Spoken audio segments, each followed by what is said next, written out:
chin up and a pull up. Now, when you're deciding on which one should you do, if you're a beginner with this one, then I would suggest actually going with the chin up.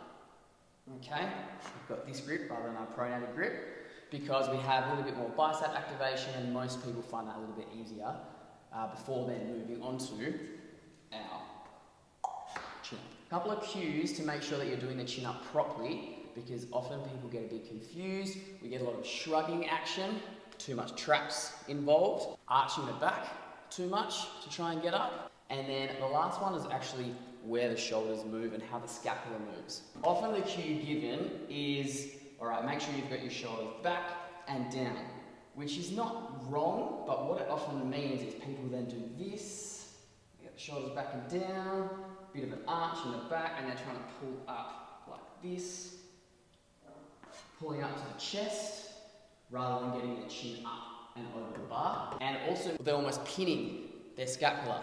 Now the scapula should upwardly rotate when we're in this position, and then as we contract, downwardly rotate through that range of motion. The cue I actually like to give is squeezing your armpits, like this.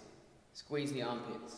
We initiate, squeeze the armpits, coming up, chin to the top, and back down. Squeeze the armpits, up, and back down. Now we don't want to come into, which is another cue that's always given, the dead hang completely and then taking that tension off here. So from this position, squeeze the armpits, up, control, keep the tension on the armpits, control, and that is the perfect chin up. Now, if you're at the stage where you can't dead hang, pull yourself up for a number of reps, or even one rep. What we want to start with is the eccentric, the lowering component of the exercise because we're stronger with that part of the movement.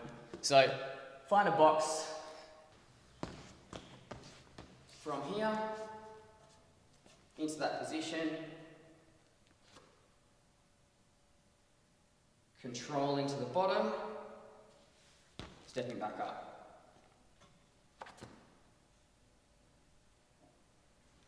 The other way of doing it is grabbing a band, and you can either wrap it over this, just popping it on your knee,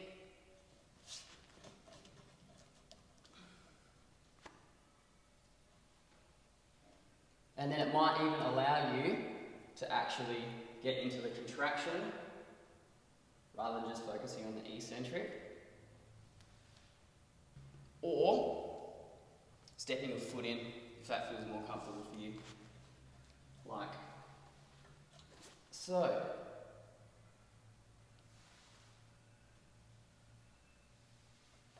And then from there, we progressively overload, so either taking away the added tension of a thick band to a thinner band, and keep moving from there.